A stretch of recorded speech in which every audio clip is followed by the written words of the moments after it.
Os professores e educadores de São Tomé e Príncipe iniciaram esta quarta-feira uma greve por tempo indeterminado, ou seja, esta quinta-feira que iniciaram uma greve por tempo indeterminado. Nos estúdios encontram-se o Jorge Boamorte, que vem em nome do Ministério da Educação, Cultura e Formação, e Eurico Veloso, que é o porta-voz do Simprestep, Sindicato dos Professores e Educadores de São Tomé e Príncipe. A todos, mais uma vez, muito boa noite. Boa noite. Vou começar por o sindicato. Quando é que a greve será levantada? Portanto, obrigado, sou jornalista, primeiro pelo convite, porque efetivamente é preciso que a opinião pública acompanhe o desenrolar das questões. E, tanto agradecimento ao seu jornalista, à TVS. Antes de responder a sua pergunta, gostaria de dizer de dar duas mensagens fundamentais. Uma aos pais encarregados de educação, tendo em conta que nós, as pessoas, também somos pais encarregados de educação. E eu precisamente tenho três rapazes, os três rapazes estão no sistema, ainda no pré-escolar, outro no ensino básico, outros dois no ensino básico, tanto no primeiro e segundo ciclo. E é preciso que os pais encarregados de educação nos entendam que a nossa questão é legítima e realmente veja que nós não estamos a prejudicar os meninos, porque se nós estivéssemos a prejudicar os meninos, estaríamos precisamente a prejudicar os nossos também. Mas porque essa mensagem? Essa mensagem... É porque essa mensagem? É exatamente... Os professores estão a ser responsabilizados? Sim, porque algumas pessoas querem fazer, e os pais encarregados de educação responsabilizar as pessoas por algum ou outro problema que possa vir. Tá? E outra questão, outra mensagem é aos professores e educadores, que mantivéssemos firmes nas nossas decisões, né? E não tivéssemos muita preocupação com essa questão de banco. Muita gente está preocupada com a questão de banco. Banco porque nós temos dívida com o banco. E quem tem dívida com o banco? Nós, os professores e educadores. Dívida com o banco? Temos dívida com o banco e as pessoas estão preocupadas em, talvez, não sei, o banco não vai nos penalizar. Os créditos tomaram. Os créditos tomaram. O banco não vai nos penalizar pelo facto de nós não podermos ter hipótese de pagar essas 2 semanas. Mas porque já houve essas conversações com o banco? Não, também as pessoas têm estado preocupadas porque há ameaças nessas pessoas, as pessoas tentam fazer com que as pessoas amedrontem por causa disso. É preciso dizer que nós já estamos habituados a pagar juros de demora, porque o nosso salário nunca sai cedo, sai sempre depois do prazo e nós pagamos juros de demora. E eu acredito que com os 20% que nós vamos ganhar, depois da luta, os 25% que nós vamos ganhar, vai dar para nós pagarmos os tais juros de demora, porque o banco não vai pôr ninguém na cadeia por causa do mês. Agora, para a pergunta que eu levantei, passando exatamente para a sua quando pergunta, que a greve será levantada? Passando exatamente para a sua pergunta, exatamente, a greve será levantada logo que os nossos dirigentes estiverem disponíveis para a greve levantar. Porque nós já dissemos numa das entrevistas na Rádio Nacional que os nossos dirigentes têm pedido bom senso.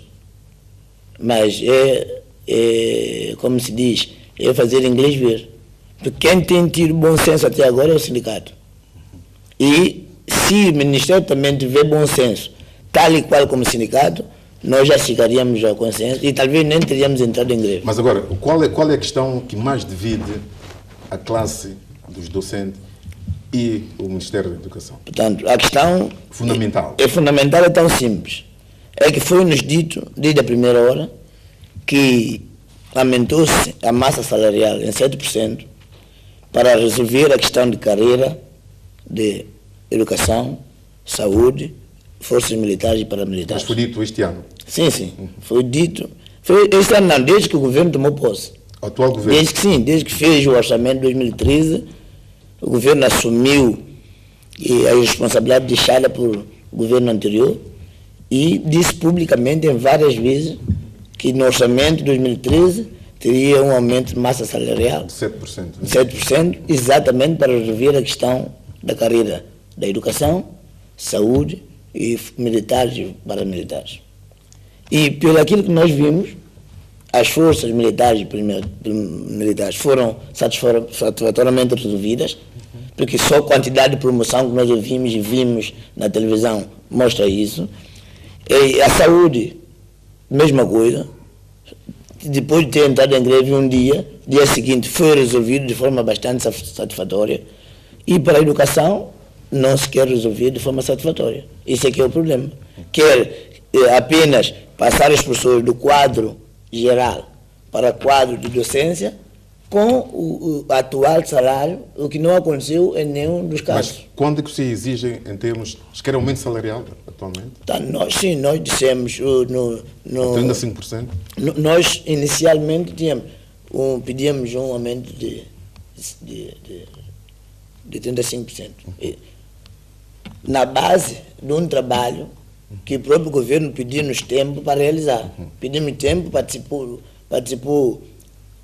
criou-se uma comissão.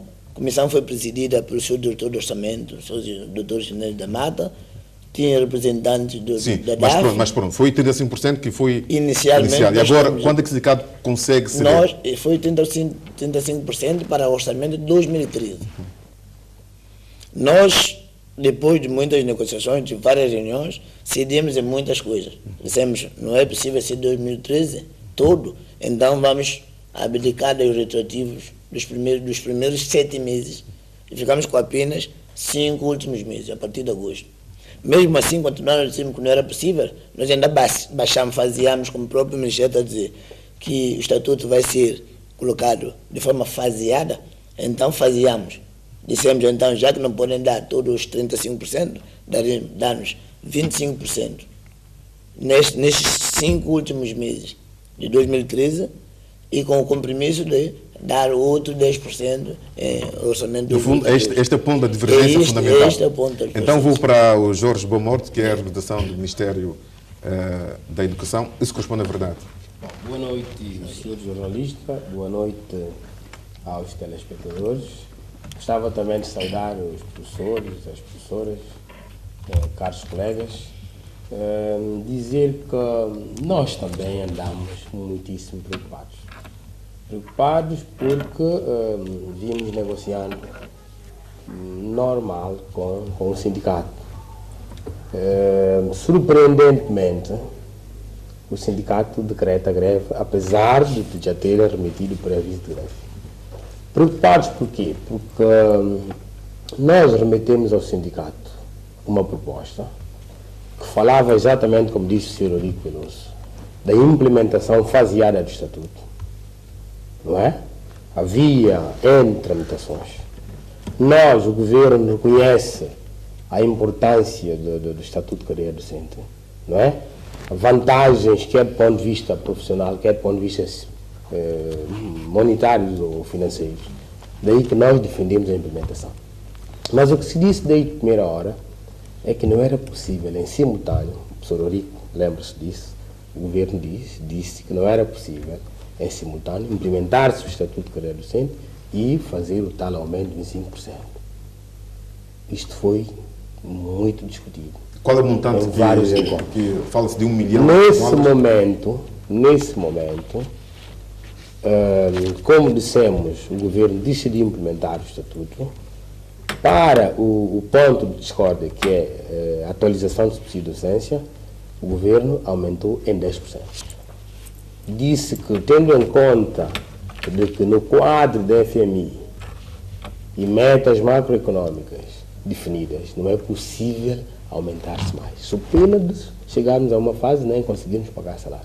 E nós gostávamos era de pedir a boa compreensão do sindicato, por sinal, colegas, amigos, que vissem a conjuntura do país, que percebessem que nós estamos numa negociação. Não pode haver ideias acabadas, não pode haver ideias preconcebidas.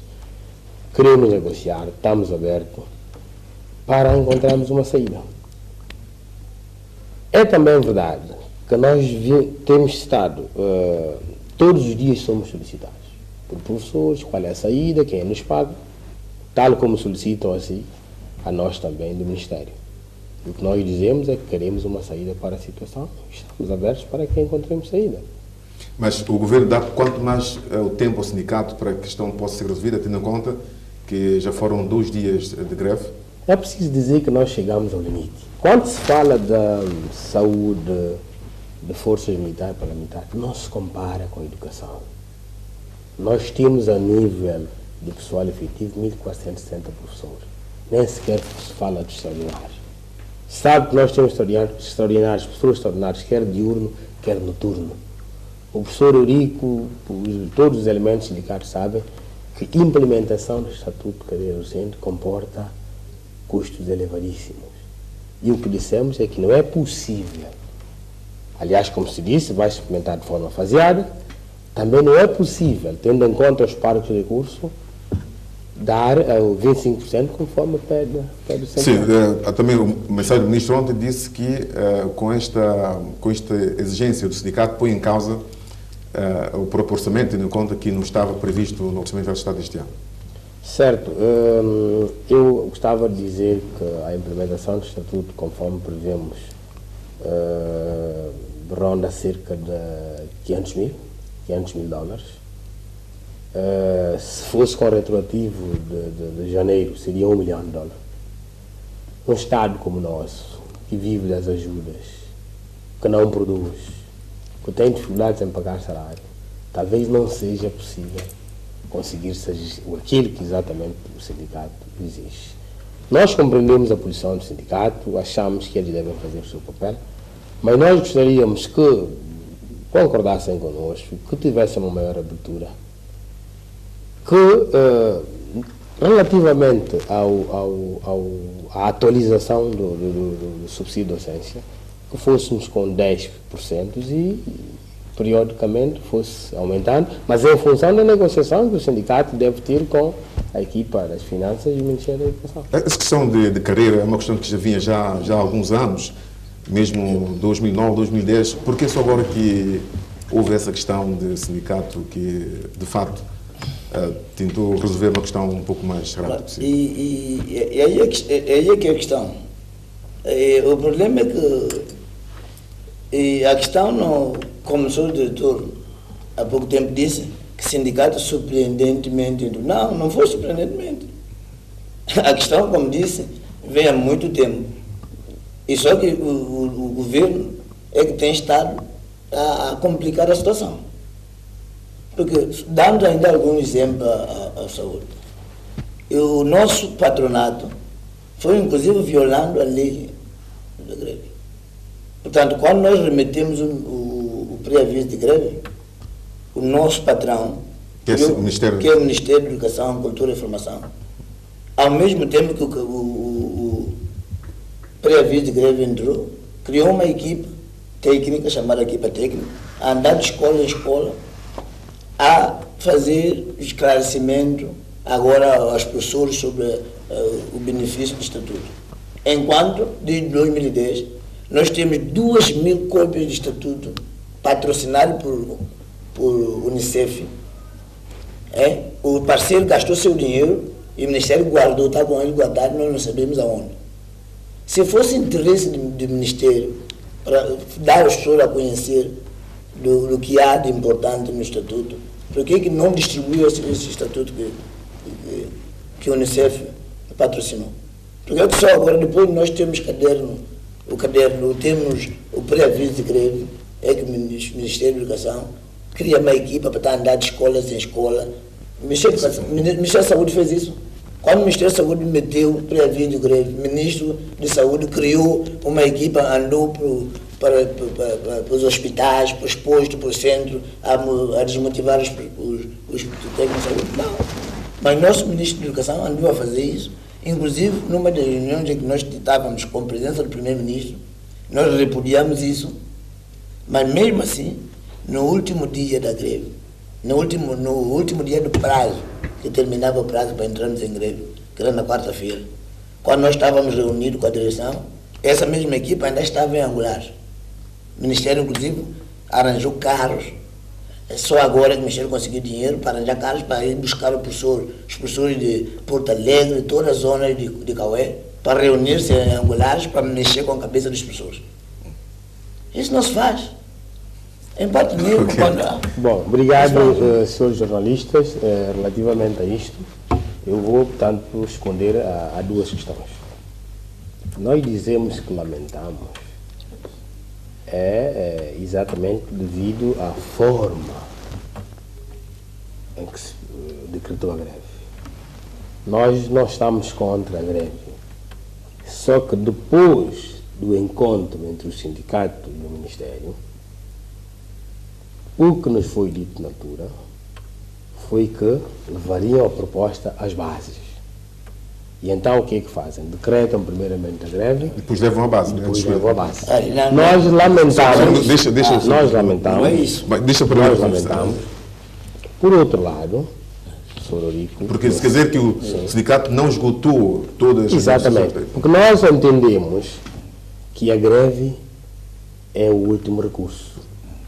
Tem que se esgotar todas as hipóteses. E não foi o caso.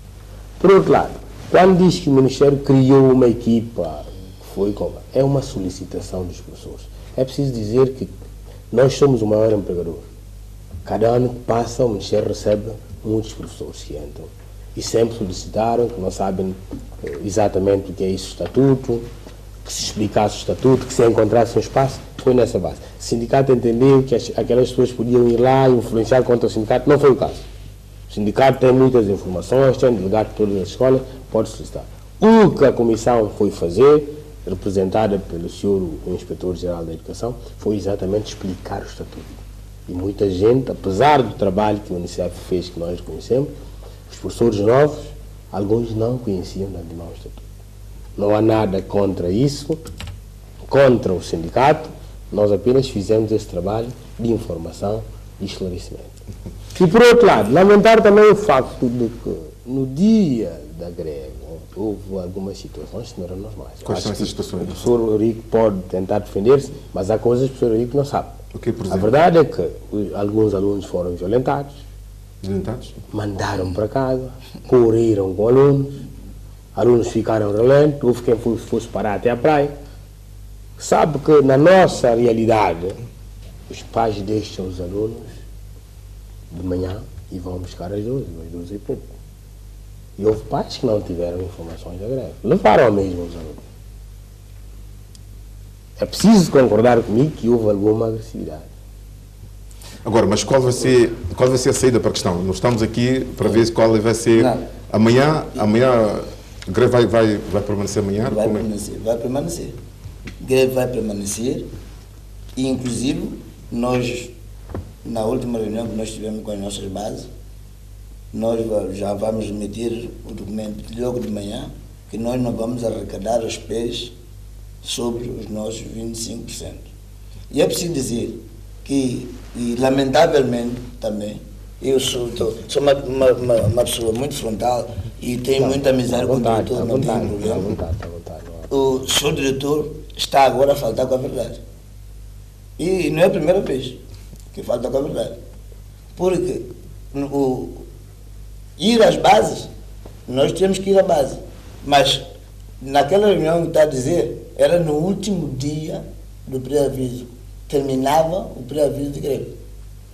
Irmos à base outra vez, era ter que voltar a levantar a greve, depois iniciar todo o processo, e ninguém faria isso. Quer dizer que era o jogo mesmo do Ministério, é aguardar tudo até o último dia, para permitir que atrasava tudo. Não, nós dissemos desde lá daquela reunião, que, tanto é que, antes daquela reunião, nós pedimos, quando nós reunimos com o primeiro-ministro, e o senhor diretor do orçamento disse que ia levar uma solução para aquilo, nós pedimos que essa solução fosse chegada pelo menos 2 dias antes do prazo da greve. De maneira que nós pudéssemos, 2 dias antes, comunicar aos nossos associados e apresentar. Não foi tido nem achado, até o último dia. Mas quer dizer que põe de pé, fica ainda 25%, não basta? Não, depois nós temos entrado na greve, como eu disse inicialmente, nós temos dívida, todos nós temos dívida com o banco. E dificilmente o banco dá-nos dinheiro, porque nós ganhamos 1 milhão, está aí. O professor está aí, 1.720 contos. 720 mil dólares. E a maior parte das pessoas tem dívida com o banco. E só depois que nós entramos em greve é que nós vamos baixar outra vez. Nós já tínhamos proposta até de baixar. Se o Ministério fosse, por isso que eu disse desde o princípio, que nós é que temos bom senso. Porque a maior parte dos pontos, nós é que abdicamos. Quais são os pontos? Nós é que abdicamos. Primeiro, nós já estávamos em 35%, nós baixamos de 35% para 25%. O retativo era para ser de janeiro, nós abdicamos de tudo isso para coisa. Os professores reformados, segundo o Estatuto, deviam ganhar com o seu salário base desde a publicação do Estatuto, 2010. Nós também dissemos que não, já que o Primeiro-Ministro mostrou muito sensível e disse-nos que era impossível começar desde 2010, também abdicamos disso. Portanto, a maior parte dos pontos foi o sindicato que abdicou. Só um ponto, o Ministério não quer ceder.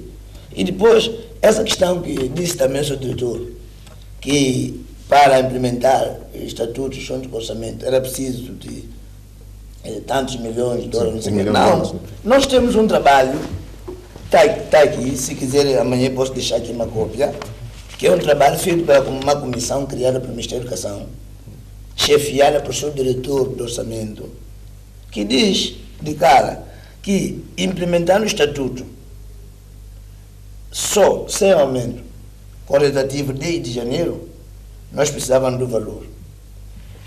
Com aumento, está esse valor. Qual é o valor? Que é 7 mil milhões, 740, qualquer coisa.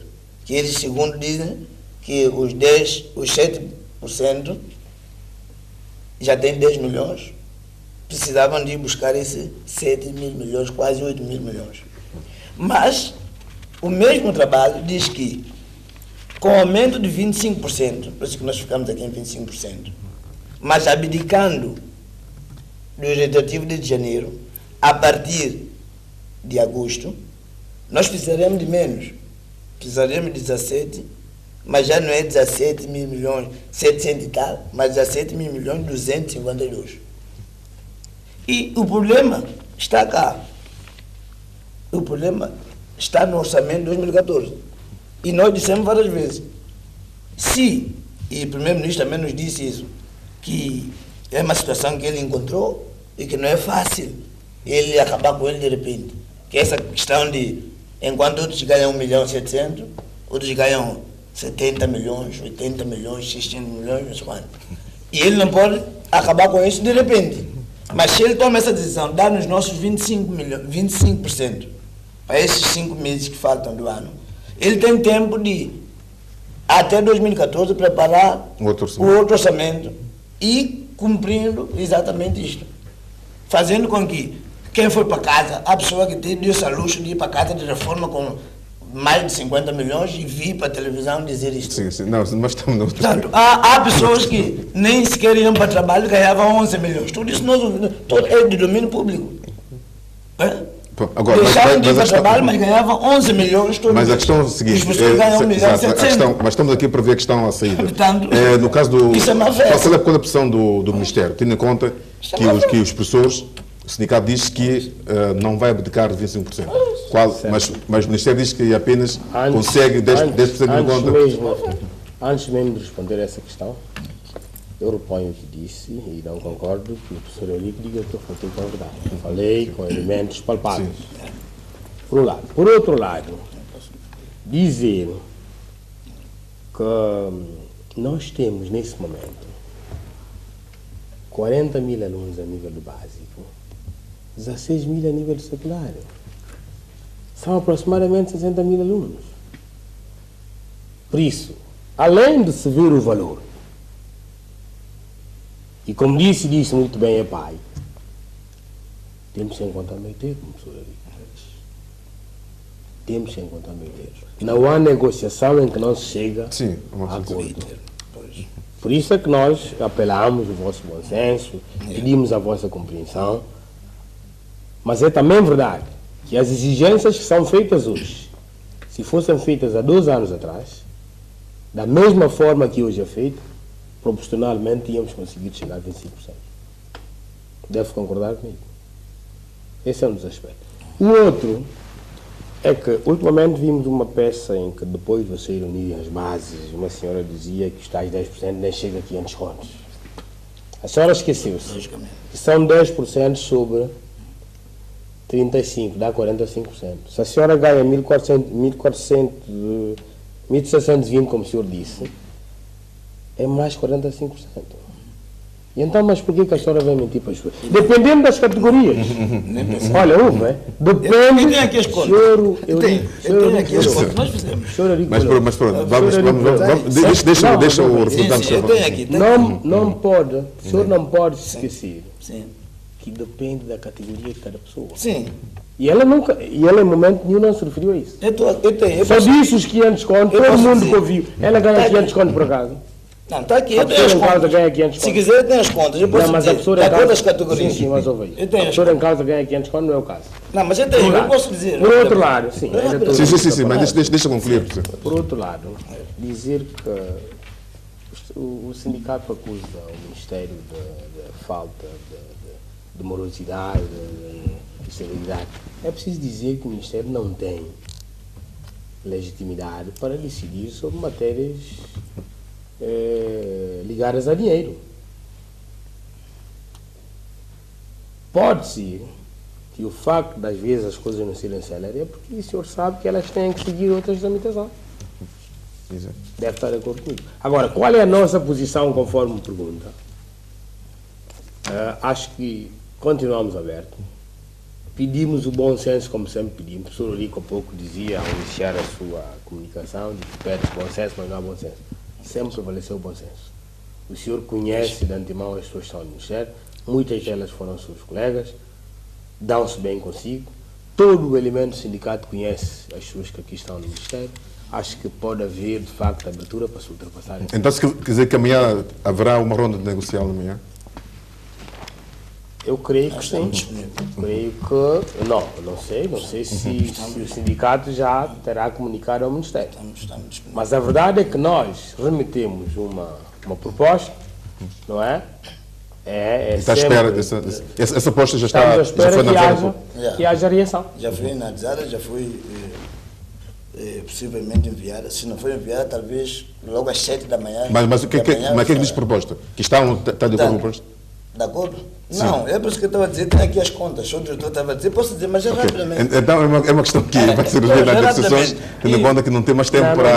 Deixa-me só, eu queria só dizer duas coisas. Por que eu disse que o seu diretor está a faltar com verdade e eu não quero ferir sensibilidade, mas não é só agora. Quando a abertura do ano letivo, o seu diretor deu uma conferência pública e disse que o diferendo entre o sindicato e o Ministério da Educação já estava ultrapassado. Que era realmente faltar com a verdade. Porque se tivesse ultrapassado, nós não teríamos agora. Inclusive tem a gravação, pedi a gravação, tem essa gravação. Okay. Disse publicamente que as aulas começaram normalmente porque o diferendo entre o sindicato e os professores já foram ultrapassados, enquanto era mentira. Disse publicamente no programa do Ricardo Neto no sábado, Visão do Sábado, que eu, professor Eurico, é que fui tirar os professores do liceu, na sala de aula da Arama. Quer dizer, o seu diretor quer chamar os professores do liceu de garoto. Ok, mas eu é que tiro os professores. Mas é só um minuto para terminar. Tenho direito à resposta. Eu gostava era de dizer, quando eu falei para a rádio de que estava a ultrapassar a questão relativamente ao início, nunca disse, como deve lembrar, não me referi aos pontos em que estava a ser negociado, disse relativamente ao início. E isto o Eurico não tem dúvida. Exatamente. Quando disse que o senhor Eurico foi ao liceu, é quando exatamente começávamos as aulas, quando eu tinha professor na sala, o senhor Eurico foi ali e convidou-nos para uma reunião. E isto influenciou e fez com que os professores saíssem da turma para ouvir. Ok, então... Sim. Eu tenho informações fidedignas. É uma questão que vai ser... Eu só fui colar meu papel, como diz a lei, colar o papel que estamos em greve. Bom, pronto, é uma questão que vai se resolver, havia dois professores, só dois. Só dois Ok, tá bom. Então é uma questão que se vai se resolver durante as negociações. Pediram esclarecimento, eu como minha obrigação... Então, pronto. Minha obrigação, eu para dizer que eu tirei os professores da sala. Eu nem fui à sala, à porta da sala da aula. É uma questão que se vai resolver nas negociações. Devemos ficar só para ver os pontos de vista. A nossa cada um vai que... estar de pé, Exato. vai estar de pé. E como disse, nós temos de ter bom senso.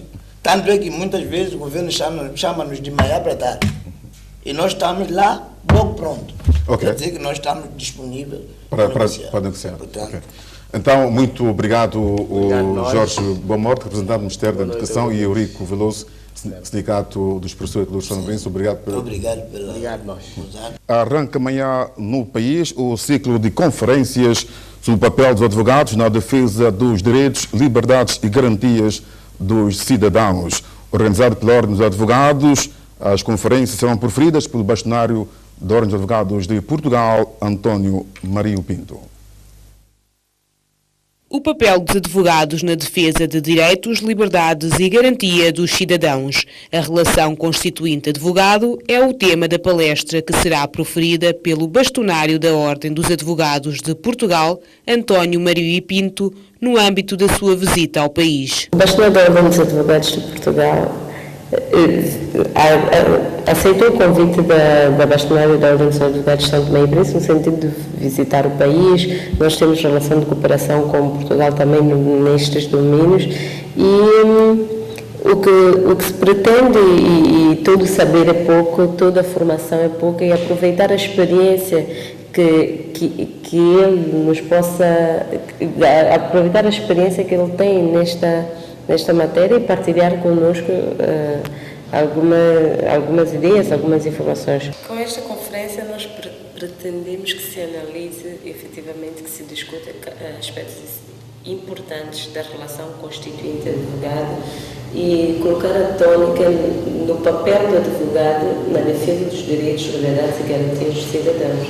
Nós temos a questão do sigilo profissional, que há de ser necessariamente o tema debatido nesta conferência, face às alterações efetuadas à lei de branqueamento de capitais, que impõem a advogados determinados deveres que nós consideramos que são incompatíveis com alguns dos nossos deveres perante os nossos constituintes. Tem também a questão das prerrogativas dos advogados, que também devem ser vistas como instrumentos de defesa de direitos, liberdades e garantias dos cidadãos e não simplesmente como prerrogativa de uma classe. Estas e outras questões serão certamente abordadas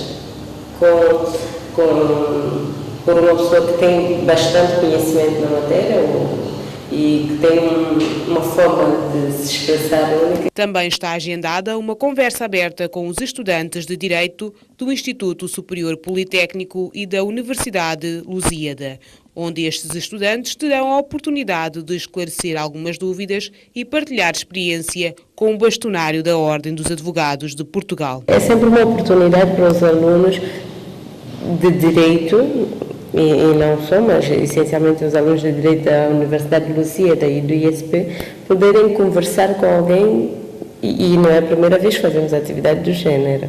Também o fizemos quando estiveram cá outros oradores. É uma possibilidade que nós temos face às características próprias do nosso país. É uma oportunidade das pessoas tirarem dúvidas, ouvirem opiniões de outras pessoas relativamente a aspectos que sejam de seu interesse. A conferência, promovida pela Ordem dos Advogados santomense, terá lugar na próxima segunda-feira, no Hotel Pestana, e estará aberta ao público. Os pescadores de Ribeira Afonso e da Santa Catarina reuniram-se para a troca de experiências. A iniciativa foi da Direção-Geral do Ambiente, no quadro de projetos de adaptação às mudanças climáticas para as zonas costeiras. A Direção do Ambiente, no âmbito do projeto de adaptação às mudanças climáticas para as zonas costeiras, decidiu a realização desse workshop de capacitação e intercâmbio entre os pescadores dessas duas comunidades. Uma ação que surge na sequência da entrega dos novos equipamentos de navegação marítima aos pescadores artesanais de quase toda a região costeira do país. Nós temos dotado estas comunidades de alguns meios para poderem fazer pescas seguras no mar, mas apesar de nós termos dotado estes materiais, não há nada melhor do que um processo de sensibilização.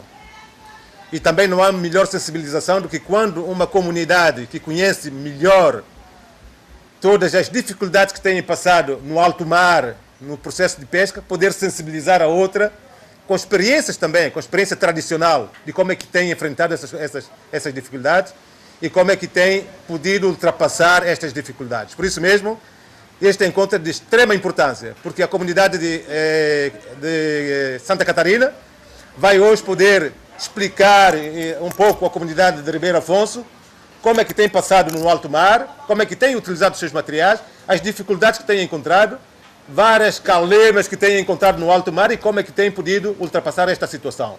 Intercâmbio entre pescadores de diferentes comunidades constitui um passo importantíssimo, repito, importantíssimo para a vida dos pescadores. É verdade que esta franja de população contribui seriamente para a economia nacional, mas ela tem tido problemas sérios, várias décadas, porque são vários pescadores que perdem-se no mar e as famílias ficam totalmente desamparadas, e isto para nós, não só a direção das pescas, mas todas as atividades envolventes estão preocupadas. É bom trocar experiência porque nem sempre aquilo que o professor explica, muitos alunos não conseguem captar. Mas aquele aluno que percebe melhor consegue tirar dúvida a outro companheiro. Provavelmente aquilo que o professor diz, ou ele não está a entender muito o português que o professor fala, mas a linguagem que ele vai utilizar com o seu colega é sempre melhor, e o colega que contém maior capacidade pode muito bem tirar a dúvida. Por isso, outro apelo que eu faço aos pescadores é que quando vão ao mar, sempre têm que pedir, sendo eu religioso, vocês ouviram falar de São Pedro, que foi pescador, peçam a São Pedro também que possa vos ajudar nas vossas caminhadas ao mar, que ele poderá realmente estar ao vosso lado, de modo que vocês possam fazer uma pesca talvez com mais segurança. Foi um momento de grande importância para essa classe dos trabalhadores do mar. A partir de conhecimentos adquiridos com novos equipamentos, vem reforçar a salvaguarda da vida humana no mar e contribuir para um melhor rendimento pescatório. Temas como direitos e deveres dos pescadores artesanais, regulamentos em vigor, assim como as técnicas de salvaguarda marítima, foram abordados neste workshop. Há um ditado que diz: melhor prevenir do que remediar. Um incentivo a todos os colegas. Quero de fundo do coração pedir que façamos valer esta experiência, porque a maior dádiva que recebemos de Deus é a vida. Então, vamos saber preservá-la. Esse ciência ambiente, para mim, é para valer, porque eu, pelo menos, com minha experiência, passei a professor Ribeiro Afonso, e eu também passou minha experiência e fiquei a ganhar. O representante da Guarda Costeira anunciou algumas melhorias registradas por esta instituição com vista à segurança dos pescadores. Neste preciso momento, há um quadro de programa que está a ser executado.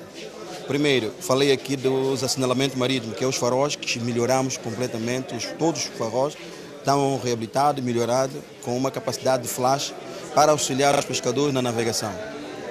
Neste momento, temos um plano de busca e salvamento. Já está criado, temos na unidade um grupo de trabalho que, quando for acionado, a mensagem chegar à Guarda Costeira, rapidamente temos uma equipa preparada para seguir a busca e salvamento.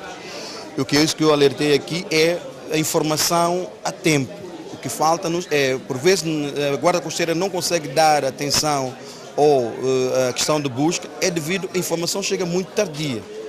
E isso tudo, se nós aqui conseguimos nesse intercâmbio informar os pescadores o momento ou quando tem algum problema para informarmos rapidamente, isso vai facilitar em certa medida o trabalho de busca e salvamento dos pescadores. Nesse encontro de experiência estiveram envolvidos mais de 100 pescadores das duas comunidades pescatórias do país. A Associação dos Escuteiros de São Tomé e Príncipe fez hoje a abertura do ano escutista. A cerimônia serviu também para fazer a promessa de novos chefes e a oficialização de um novo agrupamento. Ribeira Afonso foi o local escolhido para acolher a cerimônia de abertura do novo ano escutista. Para o novo ano que se inicia, os escuteiros pretendem continuar com o projeto já iniciado nos anos anteriores. Para este novo ano que inicia, ano 2013-2014, o nosso projeto continua sendo o mesmo, que é aquele que nós queremos completar a educação do jovem, tornando assim os jovens bons cidadãos para estar inseridos na sociedade, de maneira que seja um exemplo de vida do dia a dia.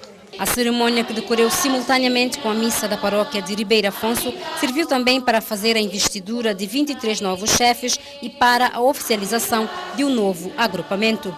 No mês de março passado, nós realizamos um curso que chama-se CIP, que é o curso de Introdução Pedagógica, de Gestão Pedagógica, onde participaram um grupo de concorrentes. Terminando o curso, receberam um certificado e depois passaram por um período de estágio. Estágio esse que durou mais ou menos 6 meses. Fizeram-se uma avaliação do aproveitamento deste curso e no período de estágio, então se propôs a investidura de novos dirigentes, isto porque nós queremos ter adultos suficientes para trabalhar com os miúdos. Tendo em conta que nosso objetivo é educar os jovens, temos que ter recursos adultos para dar assim uma boa educação personalizada aos nossos miúdos. Ademais de nós fazermos a abertura do novo ano escutista e também investimos mais 23 dirigentes, hoje também vai se oficializar o agrupamento número 8, Santo Isidório, que é um agrupamento que já vem trabalhando há muito tempo como agrupamento em formação e hoje já conquistou os requisitos suficientes para ser um agrupamento. E assim vai receber mais um número, que é o agrupamento número 8, Ribeira Afonso. Ao todo, a Associação dos Escuteiros de São Tomé e Príncipe tem 8 agrupamentos oficializados e 6 agrupamentos de informação que tentam dar o seu contributo para a educação dos jovens e adolescentes. Cerca de 25 novos membros da Igreja Maranata foram batizados neste domingo. O ato religioso teve lugar na Pré-Cruz e na presença de anciões e presbíteros desta comunidade cristã. Maranata é uma igreja evangélica missionária que está presente em São Tomé e Príncipe há cerca de 21 anos, constituída por mais de 300 membros, espalhada em todo o território nacional.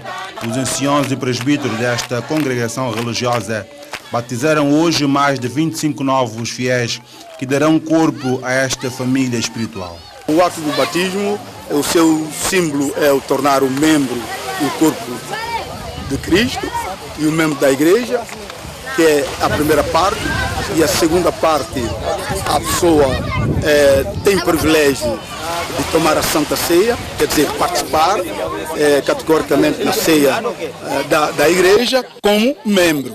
Isso aqui é o parte simbolismo dele. A quando que o crente ela pode ser batizado? O batismo, muitas vezes o batismo não tem quando. Quer dizer, a Bíblia manda-nos que logo que quem crer e for o quê? Batizado. Então, muitas vezes nós damos algum estudo para estabilidade do membro, daquele que já ouviu a palavra de Deus, e nós passamos algum estudo para que ele venha estabilizar e então batizamos e ele torna membro do corpo de Cristo. Foi um momento memorável para aqueles que desceram as águas do batismo como um sinal de fé na pessoa do Salvador, Jesus Cristo. Eu batizei aqui com a igreja e o mundo me reconhece a identificação do batizado e com Cristo e com a igreja local. Sem batizado, ninguém aceita a parte do povo de Deus na igreja. Batismo significa voz para o mundo e ressurreição de uma nova vida de fé. O senhor Veliano, como é conhecido, e a sua esposa são moradores desta região e estão juntos há mais de 50 anos. Hoje, também resolveram render aos mandamentos da Bíblia. Eu costumo porque quando batismo, a gente fica mais bem dizer com a gente e não ter personagem, tem que deixar isso, tem que cumprir a linha de Jesus. E agora que eu sou homem adulto, sabe o que é Cristo, porque no outro dia, eu saio daqui, eu não os 4. Saio daqui, 3 homens é mais velho de mim. A gente sai daqui até o final do dia. Procurar peixe, não fica peixe, nada. Mas isso é tudo isso, nada de peixe. Porque eu tinha a gente só vendo um pouco de mais velho, para você saber que tinha pesca. Saí daqui outra vez até uma cidade, lá em Porto Alegre, de São Pedro. Então, que chegou lá, mesmo começou a queixar. Não há Deus, porque não há peixe. Mas eu ainda não sou batizado na igreja aqui. Estou batizado de católico. Depois de semana, tenho a fé com Cristo. Se fosse Cristo Jesus, dava-nos um pista aqui para mim saber que é Deus. No mesmo tempo, saiu, parei na água. Foi aqui, só isso que eu tenho, nada mais que bater na água. Eu fui com fé em Jesus. Uma demonstração de fé que une jovens e velhos em obediência às Escrituras. 30 de setembro, dia das nacionalizações das roças, foi assinalado esta vez em Agostinho Neto, num ato presidido pelo primeiro-ministro e chefe do governo, Gabriel Costa. A direção da INASA já pediu reforços da patrulha do Exército em toda a extensão da pista e das iluminações devido às vandalizações ocorridas de forma consecutiva ao sistema de iluminação, ato que preocupa as autoridades responsáveis. Num país como o nosso, onde o aeroporto é um ponto tão vital, permitir que atos desses possam continuar a existir e poder pôr em causa vidas, muitos milhares de dólares, quer dizer, por amor de Deus, acho que chega, e só espero que nós, ao fazermos a nossa parte, como eu já tinha dito há 2 semanas atrás, que as outras pessoas também façam as suas, que as outras instituições façam também. O ministro da Saúde e Assuntos Sociais visitou o Hospital Manuel Quaresma Dia da Graça, na cidade de Santo Antônio, e aproveitou para fazer a entrega de um lote de medicamentos. Moradores da localidade de Madre Deus estão revoltados com o buraco deixado pela empresa Constep, que ocupa mais do que metade da via. As obras estão paradas porque, segundo a empresa, o Estado não tem cumprido com as suas obrigações há mais de 6 meses. No entanto, a situação poderá estar resolvida já nos próximos dias. A empresa Constep foi contactada pelo Ministério das Obras Públicas, Recursos Naturais e Meio Ambiente, que garantiu pagar parte do valor da dívida para concluir os trabalhos. Parceiros nacionais e internacionais discutiram numa mesa redonda realizada no Hotel Praia a forma como melhorar a qualidade dos produtos de exportação produzidos em São Tomé e Príncipe.